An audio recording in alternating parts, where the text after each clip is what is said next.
और insurance sector से लेकर एक बड़ी खबर, उस पर नजर डालेंगे। जीएसटी काउंसिल की अगली बैठक में इंश्योरेंस प्रीमियम पर जीएसटी में कटौती पर विचार हो सकता है।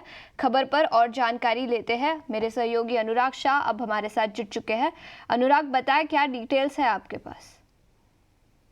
इंश्योरेंस प्रीमियम पर जीएसटी की रिलीफ की बात पिछले कई महीनों से हो रही है। पिछली 2 जीएसटी काउंसिल की मीटिंग में भी उम्मीद की जा रही थी, लेकिन इस पर कोई चर्चा नहीं हो सकी। और अगली जो जीएसटी काउंसिल की बैठक है दिसंबर के अंदर, उसमें ये माना जा रहा है कि रिलीफ मिल सकती है इंश्योरेंस प्रीमियम पर।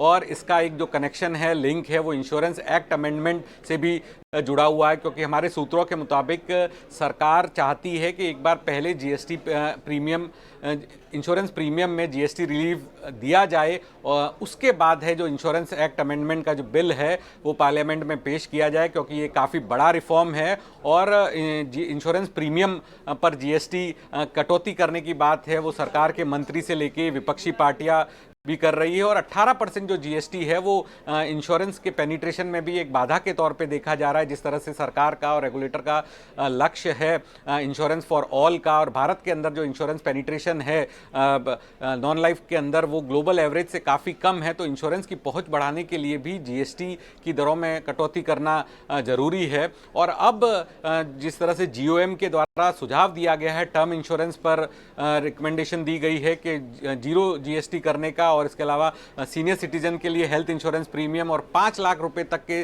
सम एश्योर्ड के ऊपर भी जीएसटी जो है नहीं लागू करने की बात जीओएम की रिकमेंडेशन है। तो अब दिसंबर के अंदर ये पूरी तरह से माना जा रहा है कि जीएसटी काउंसिल कुछ रिलीफ देगा इंश्योरेंस प्रीमियम पर जीएसटी की रेट्स को लेके। और इसका एक कनेक्शन भी है कि अब इंश्योरेंस एक्ट अमेंडमेंट जो सरकार विंटर सेशन में बिल पेश करना चाहती है, तो उससे पहले जो है जीएसटी की दरों में कटौती की जरूर होगी। बिल्कुल, पर तो इंश्योरेंस पर जो जीएसटी लगाया जाता है उसमें कटौती हो सकती है। एक्सक्लूसिव डिटेल्स के साथ जुड़ने के लिए अनुराग, बहुत बहुत शुक्रिया। और एक राय इंश्योरेंस स्टॉक्स पर ही ले लेते हैं। याद रखें, इस हफ्ते ही इंश्योरेंस स्टॉक्स में भारी गिरावट आई थिंक सोमवार के ट्रेडिंग सेशन में दिखी थी। वैशाली, क्या राय होगी एसबीआई लाइफ, एचडीएफसी लाइफ जैसे कुछ इंश्योरेंस स्टॉक्स पर?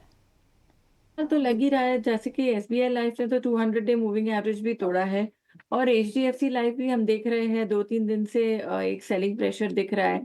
सो आई थिंक थोड़ा वेट करिए मार्केट में ये स्टॉक्स को स्टेबलाइज होने के लिए, because I think HDFC life का 660 का एक सपोर्ट है। अगर वो सपोर्ट टूटता है तो फर्दर डाउनस्लाइड आ सकती है, whereas SBI is already below the 200 day moving average. तो थोड़ा वेट एंड वॉच करेंगे उसमें।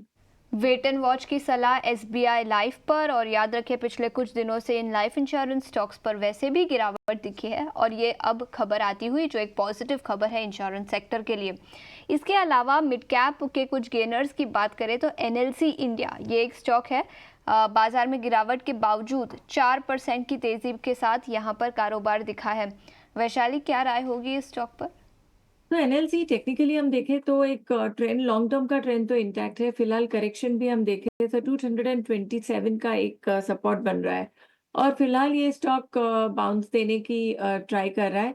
सो आई थिंक यहाँ से एक रेंज बन सकती है टूवर्ड्स 265-270। उसके ऊपर ऊपर अगर सस्टेन करता है then it's back on track for a positive view.